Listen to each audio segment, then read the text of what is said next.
So, what can we learn from a well-being ninja? Hello, I'm Chester Elton, and this is my co-author and dear friend, Adrian Gostick. Well, thanks, Jess. Yeah, today we're going to talk with an expert in holistic wellness and how, well, maybe you can improve your experience on the job.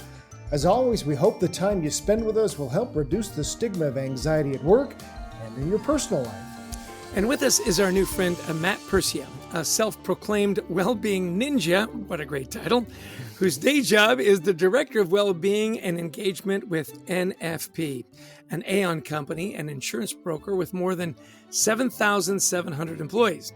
Matt helps create strategies designed to improve the health and well-being of employees. His expertise comes from more than 15 years in the industry as a coach, program manager, and team lead in corporate wellness. Welcome to the show, Matt. We're delighted to have you on the show. Thanks for finding the time. Yeah, thanks for having me. Appreciate it. We're thrilled to have you, Matt. This is great for us to learn what great organizations, great corporations are doing that really care about their people. So first off, though, you have to tell us, what is a well-being ninja and how'd you get that title? Well, I think Chester said self-proclaimed, so I would have to agree. That was a self-appointed title, more so on just LinkedIn than anything. But it really started when I was younger. I studied martial arts as a kid and just was really fascinated about the arts and the ninja as itself. I think a lot of us grew up watching Teenage Mutant Ninja Turtles, right? And one thing that is unique at each of the turtles has a different weapon. So ninjas are typically skilled in a variety different different weapons in some different types of modalities. So I think that's from a wellness perspective is how we need to address wellness holistically, is have a lot of different tools and weapons in our toolbox to make sure that we can take care of ourselves to be the happiest and healthiest that we can be. So that's kind of where that started. So we have to know, who was your favorite Ninja Turtle? I mean, you got to tell us. I mean, that's a hard one to decide. I would say as a kid, it was definitely Michelangelo, just being kind of the rebel and always trying to have fun, and that's how I approach life as it is. But I think Raphael, with the size, were my favorite weapon of choice if I were to have to pick one. Good, because inquiring minds want to know. Yeah, absolutely. Yeah, absolutely. Hey, you recently wrote on LinkedIn that every company needs a chief well-being officer. Why do well-being and especially mental health? And why more attention and why now? Yeah, I think I hate to attribute to the pandemic, but that's Mm-hmm. really where a lot of the issues started coming up, and the conversation happened a lot more about talking about wellness and well-being holistically, and really the specific needs around mental health. The Surgeon General released some updates over the past couple of years, one around workplace mental health, another one about social loneliness and social isolation. And those are two really large components in how we operate. So from an organizational and company perspective, I think there's a lot of value to show how you care about employees to get them to work the best they can, and not just work, but also have their personal life and be the best version of themselves as possible. And that's going to deliver business outcomes any way you look at it. So having people within the organization that are responsible for making sure that employees are happy, healthy, and their needs are fulfilled from a work and life standpoint, I think that's extremely important. Yeah, talk a little bit more about the loneliness factor. That comes up again and again in our podcasts. The isolation from the pandemic, that ripple effect, loneliness being almost an epidemic, if not an epidemic, here in the U.S. Yeah, I think they're definitely saying it is an epidemic now, because we were so isolated from, not just, work, right? A lot of people were remote during the pandemic, but from our coworkers, from our family members, from our friends, I know it took us a couple months even just to have like a happy hour in the driveway Right. with our neighbors, right? And we're still social distancing at a couple months after everything happened. So I think we kind of got into that from a behavior change aspect, is understanding how do we distance ourselves from other individuals from a physical standpoint, and with that came the emotional standpoint as well, or that social connected standpoint, is really distancing ourselves from that as well. And we got used to that, and now trying to really figure out how we can get that back. It's comes down to behavior change again. And as we know, and putting on masks the first couple months, that took a while to get us into that behavior, to make sure that actually happened. So to get out of those behaviors is going to take even longer now. Well, this kind of brings us to, Matt, to what organizations can do. Because you know the stats, like 1 in 5 people say they're living with a mental health disorder. Most people with anxiety and depression in that group, and we've seen stats higher than 40% for people in their 20s. So those are big numbers, and those are all human beings we're dealing with who come into work and have some issues. So get some specifics, maybe. What can organization and leaders do to address this challenge? Yeah, I don't think, first of all, the challenge is going away anytime soon. I think as we talk about it more and more, we're going to see those numbers increase and the prevalence of it. And maybe not because the problem itself is increasing, but people are more comfortable about talking about it, which is a big component of it too. I think from an organization standpoint, one thing that I know I had a challenge with when I was onboarded. So I started at NFP literally the day all our offices shut down because of the pandemic. It was March 16th of 2020.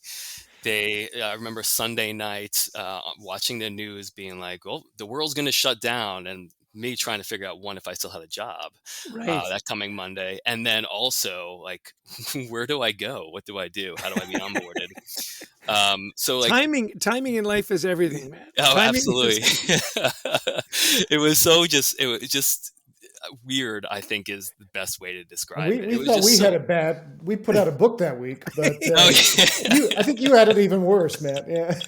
yeah, I mean, it was definitely interesting. It was weird. But one thing from an onboarding standpoint, it was just, I didn't know who to go to. They were trying to figure it out. It was a company and organization that traditionally didn't have remote employees in any capacity. So understanding how to onboard was something. And since then, one thing that was done is creating some type of onboarding partner, right? And a mentor, or someone who's leading it, whatever you want to call it. So not only would you be onboarded and you have someone that's being onboarded with you, and you go through that entire journey together and learning, understanding, talking, communicating, talk about the good things, talking about the bad things, and kind of having that partner as you go through that onboarding. But also having a mentor. It might not be your direct hiring manager either. Someone in an organization who has experience, who, if you have questions and you need to go to, you can go to them and they can direct you to the right person. So I think it is right, starting from the day one, that foundation is how do you surround people, whether you're in person, remote, or hybrid, whatever that arrangement is having that close network of people. You say you have essentially a friend and a mentor to start with, and then you have your manager too. So right there's 3 people in your close circle that you can develop. So I would say that's the biggest thing I think organizations can do, starting and getting people started on the right foot. Another thing is just we use Teams internally, so some type of chat communication channel where you can get people who work related and non-work related to have conversations and talk about their interests, what they're working on in their work life, and but also their personal life. So I think trying to create those networks of individuals, we see a lot with employee resource groups, that's really stemmed from diversity, equity, inclusion, and belonging, that kind of initiative. But finding ways for people of like backgrounds, like interests, to find ways to connect and form that bond. One, it helps them in their work life, but then also helps with retention, employee retention. So it's a mental health thing, a mental well-being thing, but it also helps employees keep them happier and within the company. Excellent, excellent. It is interesting in our research for our book, Anxiety at Work, that idea of a mentor and an ally really is important. I really appreciate the fact that you're saying 3 people right out of the gate to help you navigate through those stuff. But give us some things workers can do for their own mental health. They find themselves in a tough work environment. What suggestions does the ninja have? Yeah, I mean, again, so many weapons and tools that you can throw at people, not literally throw at people. But I think that there's one challenge I say is just making blanket recommendations, right? I think we're all extremely individualized. We have different responsibilities. And I think that's where, redirecting people to employee interest groups or employee resource groups, find those people within the organization that have similar interests and similar life responsibilities. It could be like a working parents group, or it could be something like that. So I think one is to find individuals in your organization that you can connect with on that personal level. I think overall we can all benefit from more self-awareness.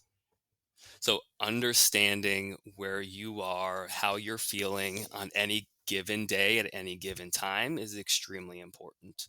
And then you can figure out from there, where am I today? Where am I now?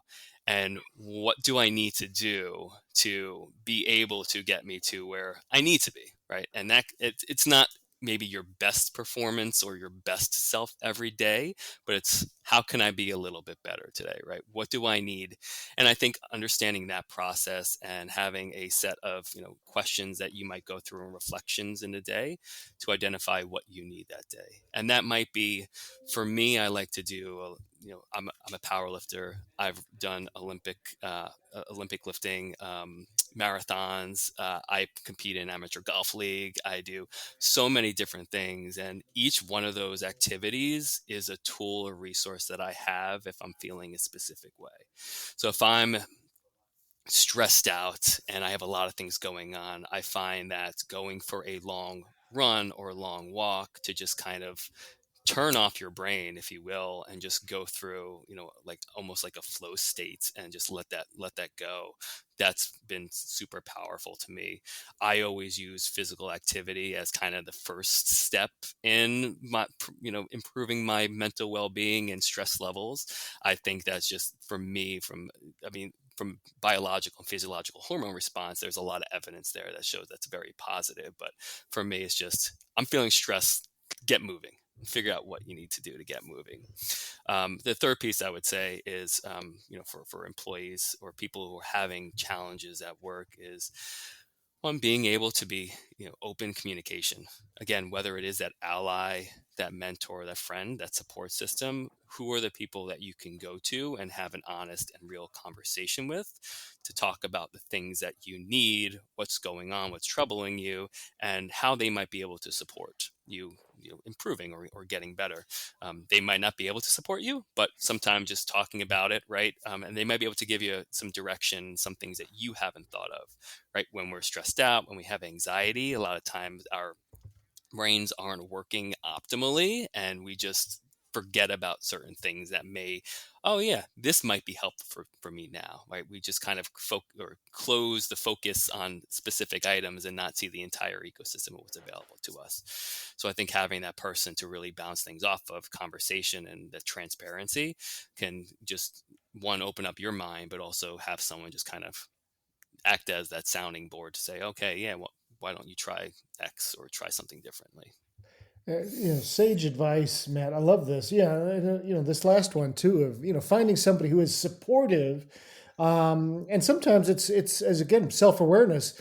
Matt, I'm going to tell you something. Matt, I just need you to listen, Matt. It's also that self-awareness of I don't need your advice, or you do. And it's setting that up too to say, look, I need you to give me some advice here. You're my mentor, or this time I just need to vent. Yeah, yeah, that's a huge piece too, and I wish my wife would say that to me sometimes too, and instead of just me trying to like give her suggestions or things that she can do to feel Yeah. better. It's more just like, I'm gonna say a lot of things right now. I just need you to listen, and nod your head that you're paying attention to me, but not talk. And I think if we all kind of went into those conversations with that brief disclaimer, I Yeah. think that would be huge, for very beneficial for everybody. So much more supportive. Hey, how can people learn more Yeah. about you, Matt? Where would you have them connect with you and maybe to learn more about NFP as well? Yeah, for me, everything that I do, well, two things. One, again, being a ninja, I can't disclose all my secrets, right? There is some level of secrecy there.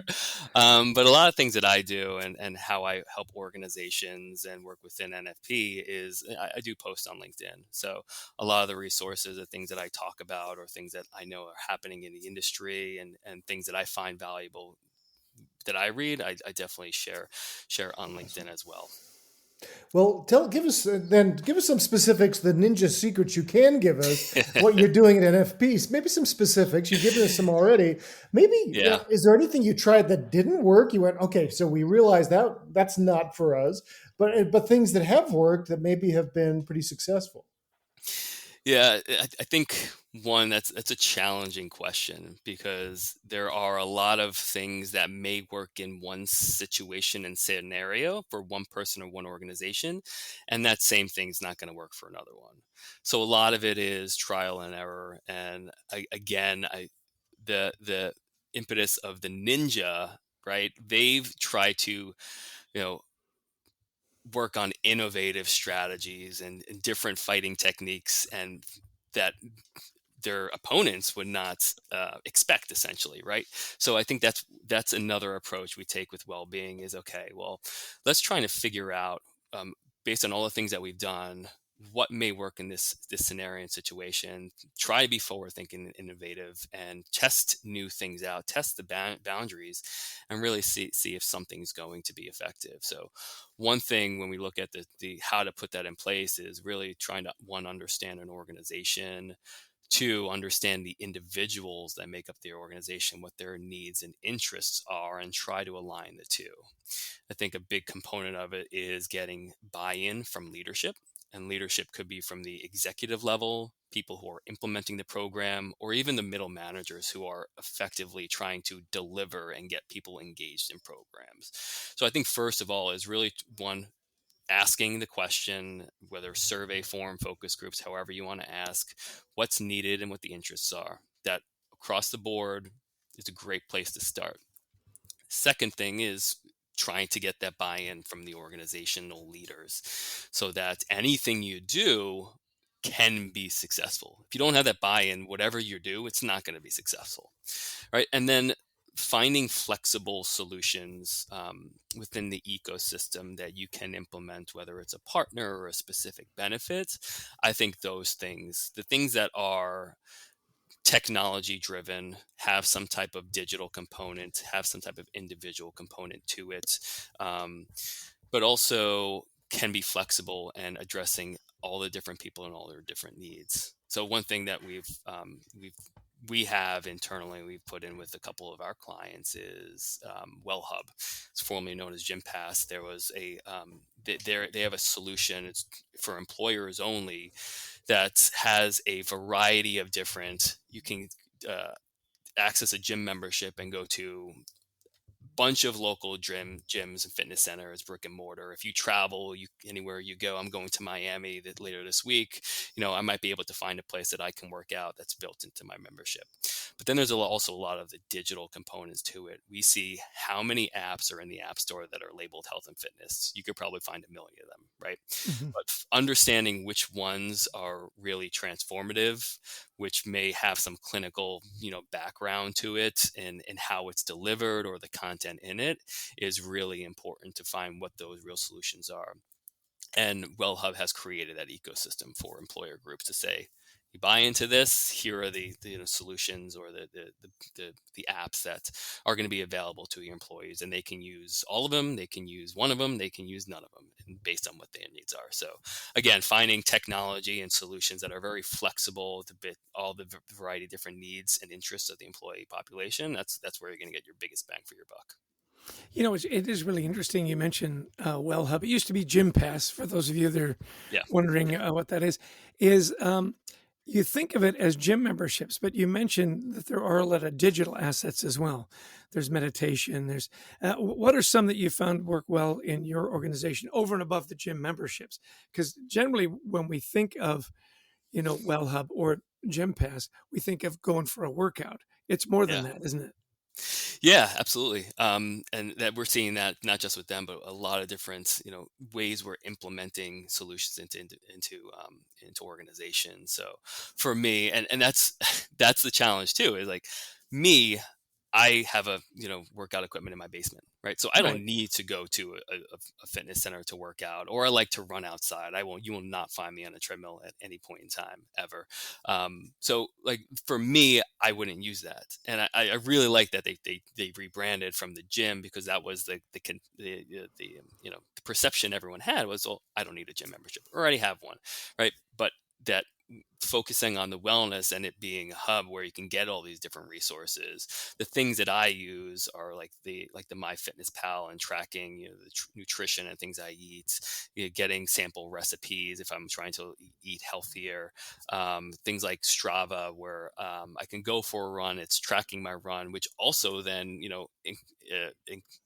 uploads into like my entire ecosystem of all connected devices. So that, I mean, there's the Calm and the Headspaces of the world that are built into that as well as an offering. Those are such common apps, and one thing is, if people are using them, great, right, separately. But now that if I have a solution like this coming to my employer, now that's money that goes back into my pocket that I don't have to pay for it personally. So for me, I think it's like Calm, MyFitnessPal, Strava. There's like 4 of them that I use on a regular basis, that if I pay for the premium membership, it might cost $200-300 per year. And now, because my employer has it, or your employer sponsoring it, that's extra money that goes into my pocket, which is awesome. And I think that's where one of the things that we tend to overlook in some regards from a workplace well-being standpoint or traditional wellness is we want to get people healthier. The people who are at risk or at high risk, we want to get them healthier. But it's also the people like myself who are proactive in nature, that need some additional resources, that I find that very valuable, that my employer or any employer really cares about me and how I take care of my health in my own way, to invest in that. Love that. Well, thanks, Matt, for giving us that great rundown. It's been such a good conversation. We learned a lot from you today. Give us a couple of big takeaways after, you've been studying this now, wellness, and for the last, few decades, really. Give us a couple of big takeaways you'd like our listeners to leave with today as they think about their own mental health, their own wellness.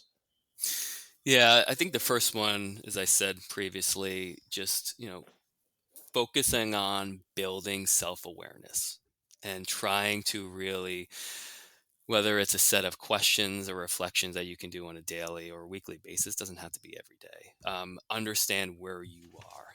And then from there, you can figure out what you need to just get a little bit better that day, right? So doing a variety of different things, variety of different resources, apps, different types of exercise, different foods, nutrition, diet, things like that.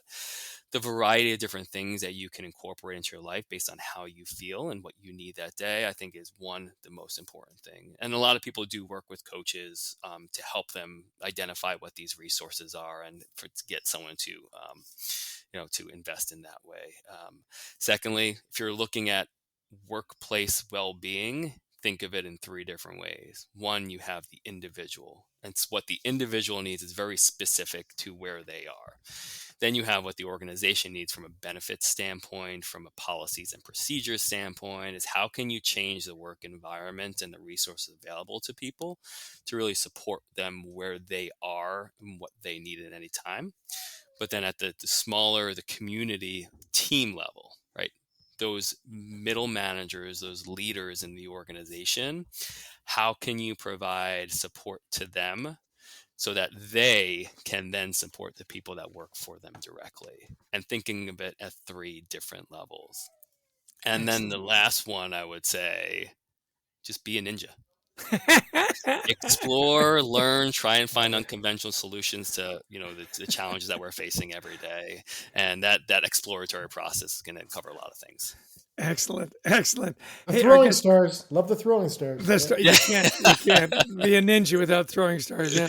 So our guest today has been Matt Persia, the Ninja Turtle, actually, I'm sorry, the Wellbeing Ninja, who's a Ninja Turtle fan, and I'm sure eats a lot of pizza. It's been a delight to have you on the show. Thank you for sharing your expertise and for helping our listeners, give it a few more of those ninja tools to feel a little better about themselves at work and at home. We really appreciate your time. Yeah, Thanks, thank Matt. you. I appreciate you having me on here. It was a pleasure to have a conversation with you. And to all the listeners, just keep on going, keep listening. You got it. Thanks. Well, Chess, another interesting guest here, Matt Persia from NFP, a big company that works in the insurance world. And wow, what a story! Starting on day one in March 2020, onboarding. But I don't know if we've talked as much about this. How important it is to onboard people to bring down anxiety levels, because it's one of the most stressful times for everyone. And I love what he was saying is like, look, have a network of people, make sure that they're connected to their manager, make sure that they feel, their technology, they're connected to their team, etc. I just really like that idea. Yeah, find a community right away. And at 3 levels, right? You've got an onboarding person, you've got a mentor, and you've got your manager. And then, find those communities. We know that that's really important from the research we've done, that if you've got a support group, and isn't it interesting that onboarding became really important, because he says, I didn't even know where to go on my first day. Yeah. Were we allowed to come to work? What I thought was really insightful was when he said the different levels. There's the individual level, there's the organizational level, and then there's the team level. Yeah. And then, of course, individually, to start, find what works for you. And that's why I said, look, it's good to have lots of stuff available, lots of weapons, lots of ninja weapons. And then where are you headed as an organization? Are you getting that support from leaders? And then at the team level, the other thing that he mentioned just really quick that I thought was interesting is trackability. And that's where, WellHub was good for him, right?